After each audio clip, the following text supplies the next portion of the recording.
प्रश्न। स्वामी जी, क्या सतगुरु तीसरे तिल पर विराजमान होते हैं? स्वामी जी, इस विषय को समझने में कठिनाई यह है कि हम सोचते हैं कि शायद गुरु का स्थूल शरीर हमारे शरीर के अंदर आ जाएगा। गुरु शरीर नहीं होता। गुरु तो वह शब्द का नाम है, सृष्टि का कर्ता है, सतगुरु है। हमारा असली गुरु शब्द है जो हम सबके अंदर मौजूद है।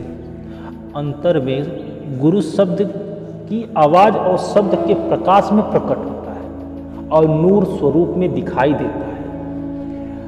आपने बाइबिल में हजरत ईसा का कथन पढ़ा नहीं? उन्होंने कहा कि मैं तुम्हारे अंदर आ जाऊं, घर बना लूं। मैं तुम्हारे अंदर आ जाऊं, तुम्हारे अंतर में प्रकट हो जाऊं, फिर हम दोनों उस परमात्मा में समा जाएंगे। जब सतगुरु हमें दीक्षा या नामदान देते हैं तो वो हमारे अंदर बैठ जाते हैं, अर्थात हमारी आत्मा अंदर शब्द के साथ जुड़ जाती है और शब्द ही हमारा गुरु है। वह शक्ति जिसने सारी सृष्टि की रचना की, वही हमारा असली गुरु है और हम उसी के साथ जुड़े हुए हैं।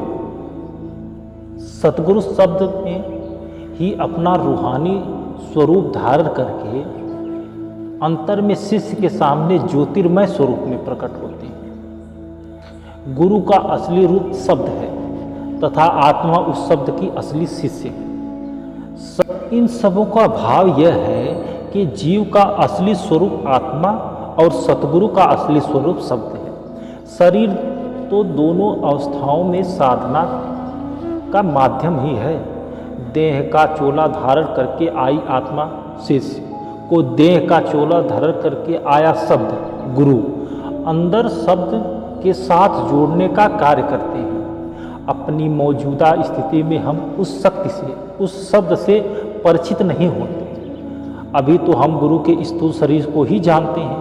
रूहानी अभ्यास करके अपने गुरु के नूरी स्वरूप के द्वारा जिसे हम पहचान सकते हैं, हम उस शक्ति या शब्द से परिचित हो जाते हैं। जैसे ईसा मसीह ने कहा कि मेरी भेड़ें सेवक, मेरी भेड़ें मुझे जानती हैं और मैं अपनी भेड़ों को पहचानता हूँ। इसलिए वो मेरी सीटी की आवाज़ मतलब शब्द धुन, इसलिए वे मेरी सीटी की आवाज़ को पहचानते हैं।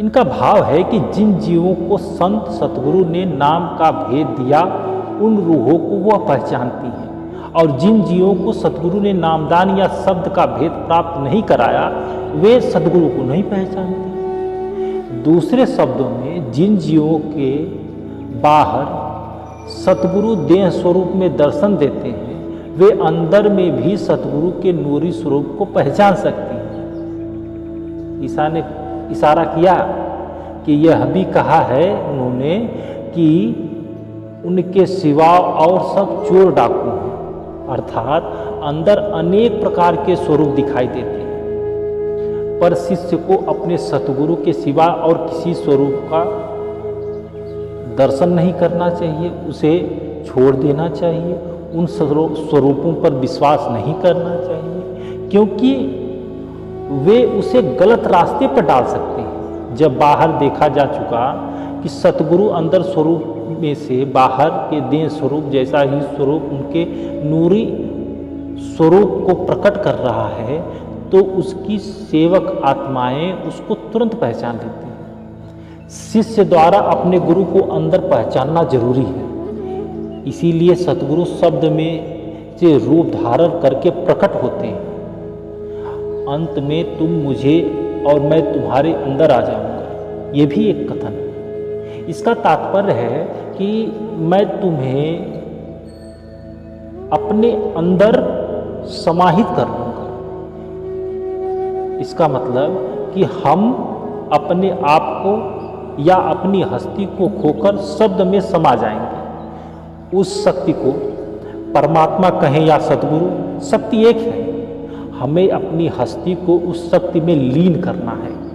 हमें इस बात को समझने में मुश्किल तब आती है जब हम गुरु को केवल शरीर के रूप में ही समझते हैं। शरीर रूप में हम उसे अपने अंदर में प्रकट करना चाहते हैं। शरीर के सिवाय हमें गुरु के किसी और स्वरूप का अनुमान भी नहीं है। हम नहीं जानते कि उनका असली स्वरूप शब्द है, ज्योति है। जब आप सोते हैं तब स्वप्न में आप बहुत से व्यक्तियों को अपने अंदर देखते हैं, परंतु वे कहाँ हैं? सोते हुए हम अपने शरीर में रहते हैं।